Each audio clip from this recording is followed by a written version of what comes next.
Salut très chers abonnés, bienvenue sur notre chaîne Éclatube. Si vous n'êtes pas abonné, n'hésitez pas à vous abonner et à activer la cloche de notification. Découvrez les raisons de la visite de Faure Gnassingbé à Ouattara. Au menu de l'entretien, les deux chefs d'État ont passé au crible la situation sociopolitique et sécuritaire dans la sous-région.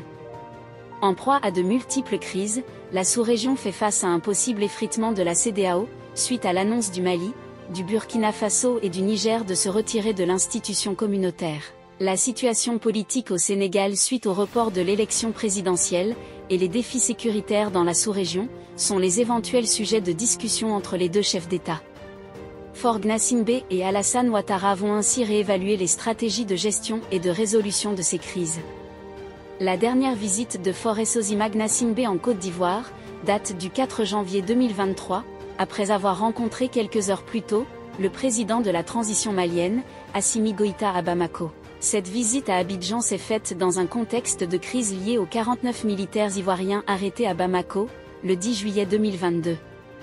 Grand artisan de dialogue et médiateur dans cette crise, le président Faure Gnassingbé a su faire libérer le 3 septembre, 3 femmes parmi le contingent de soldats arrêtés à l'aéroport de Bamako. Le 6 janvier 2023, au lendemain de cette double visite à Bamako, puis à Abidjan, le pouvoir de transition au Mali a gracié les 46 soldats ivoiriens après les avoir condamnés pour 20 ans de prison pour atteinte à la sûreté extérieure de l'État. Un véritable coup de grâce asséné par Faure Gnassingbé à cette crise ivoiro-malienne, preuve du triomphe de la fibre diplomatique du numéro 1 togolais.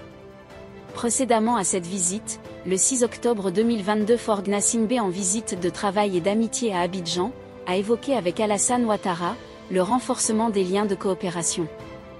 La coopération bilatérale multiforme ainsi que les perspectives de renforcement des partenariats dans les différents secteurs ont été au cœur des entretiens entre les deux chefs de l'État. Faure et Ouattara ont également abordé la situation dans la région, notamment au plan sécuritaire, politique et socio-économique. Ils ont réaffirmé l'importance de la gestion et de la résolution des crises par le dialogue et la concertation, pour préserver la stabilité des États et protéger les populations. Le Togo et la Côte d'Ivoire sont des pays frères de la sous-région ouest africaine. Les deux pays entretiennent des relations dans bien des secteurs. Au Togo vit une forte communauté ivoirienne. De même, la Côte d'Ivoire héberge une très grande communauté togolaise. À eu terme de leur entretien qui a duré environ 2 heures, le président Alassane Ouattara et son hôte du jour ont convenu de la nécessité de réévaluer les stratégies de gestion et de résolution de ces crises, en mettant l'accent sur le dialogue et la concertation. Ces hôtes de marque ont renouvelé leur hommage au père de la nation.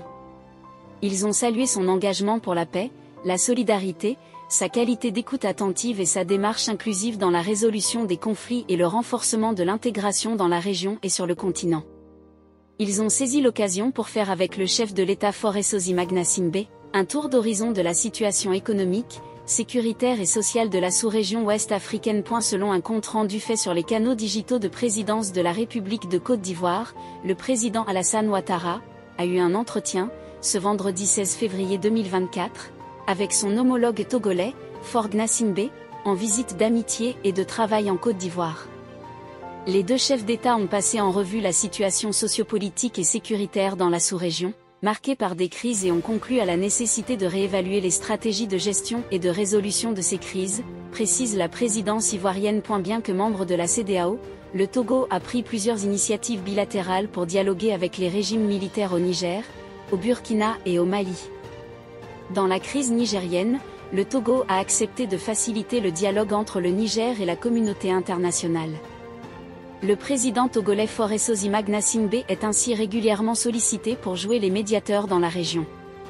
Après le coup d'État du 26 juillet, la Communauté économique des États de l'Afrique de l'Ouest, CEDEAO, a imposé de strictes sanctions financières au Niger pour pousser les militaires qui avaient renversé le président élu Mohamed Bazoum à restaurer l'ordre constitutionnel.